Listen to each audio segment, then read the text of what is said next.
플레이오프는 갈 수 있다 생각하고 있고, 지금도 그 목표는 항상 갖고 있고, 언제든지 우리는 최소한의 3, 4위전을 가서 월드컵 나갈 수 있게 준비할 것이다.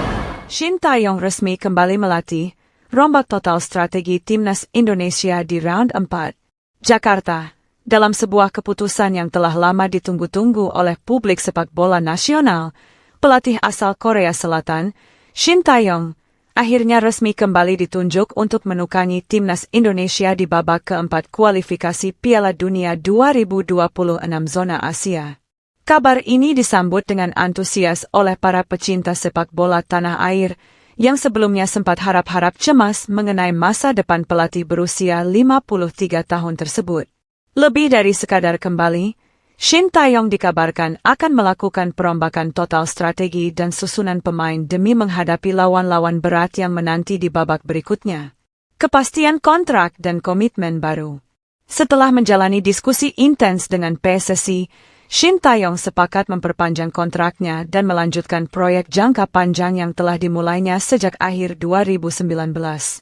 Ketua Umum PSSI, Erick Thohir, menyatakan bahwa pihaknya telah menyelesaikan semua negosiasi dan mendukung penuh langkah sang pelatih. Coach Shin telah memberikan kontribusi nyata, bukan hanya dari segi hasil, tapi juga fondasi permainan modern yang kini terlihat jelas di semua level timnas. Kami percaya dia adalah sosok yang tepat untuk membawa kita lolos ke Piala Dunia 2026, ujar Erick Thohir dalam konferensi pers di Jakarta. Dengan kontrak baru ini, Shin Tae-yong mendapat kebebasan penuh dalam menentukan susunan pemain, metode latihan, hingga kebijakan pemanggilan pemain diaspora.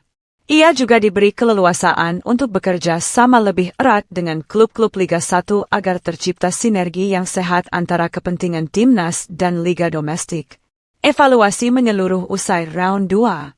Indonesia melaju ke round 4 kualifikasi Piala Dunia 2026 setelah tampil gemilang di babak kedua. Namun, pelatih Shin tidak ingin terlena.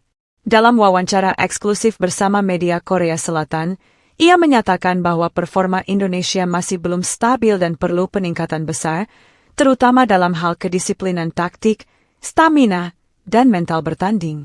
Shin Tae-yong telah menyusun laporan evaluasi menyeluruh atas performa Garuda selama fase grup round 2. Beberapa catatan penting dari evaluasi tersebut meliputi transisi bertahan yang lambat. Timnas masih sering kehilangan bentuk saat transisi dari menyerang ke bertahan, terutama ketika menghadapi tim-tim yang bermain cepat dan agresif. Distribusi bola dari lini belakang.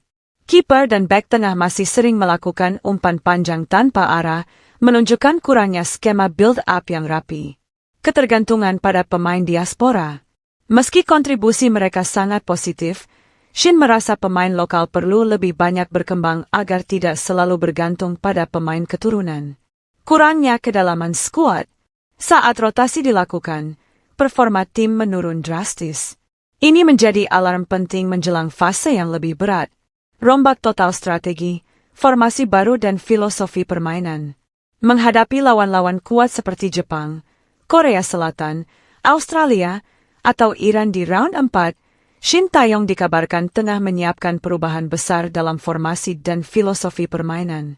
Jika selama ini Indonesia cenderung bermain dengan formasi 4-2-3-1 atau 3-4-3 fleksibel, Shin akan mencoba pendekatan yang lebih adaptif. Beberapa rencana strategis yang mencuat adalah formasi 3-5-2 hybrid. Untuk memperkuat lini tengah dan membentuk blok bertahan yang solid, Shin berencana mengadopsi formasi 3-5-2 dengan 2 gelandang bertahan mobile dan 1 gelandang kreatif. 2 penyerang akan memiliki peran ganda sebagai pressor awal dan finisher cepat. Pressing tinggi secara terstruktur.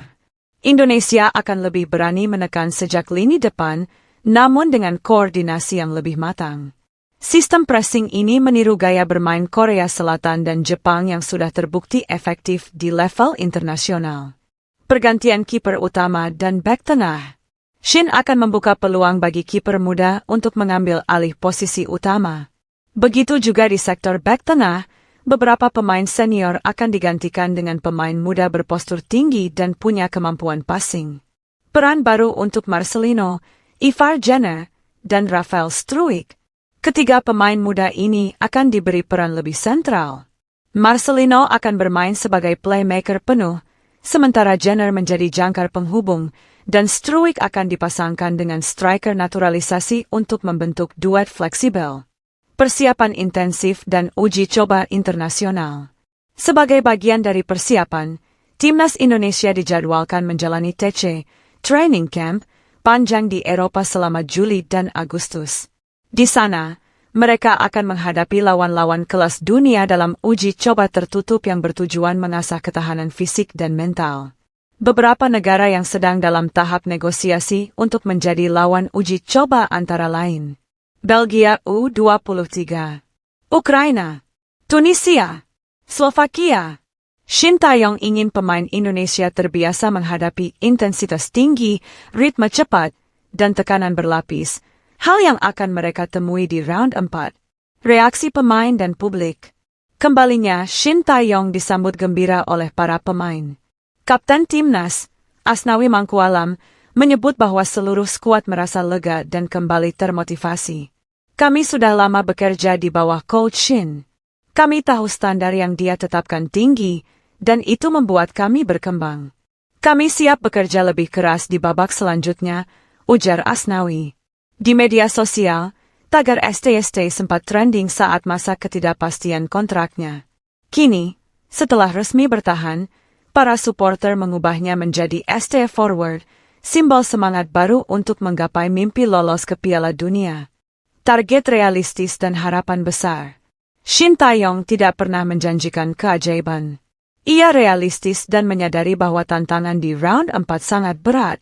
Namun, ia percaya bahwa Indonesia punya potensi, terutama jika diberikan waktu, dukungan penuh, dan konsistensi pembinaan pemain muda. Bukan tidak mungkin kita bisa membuat kejutan.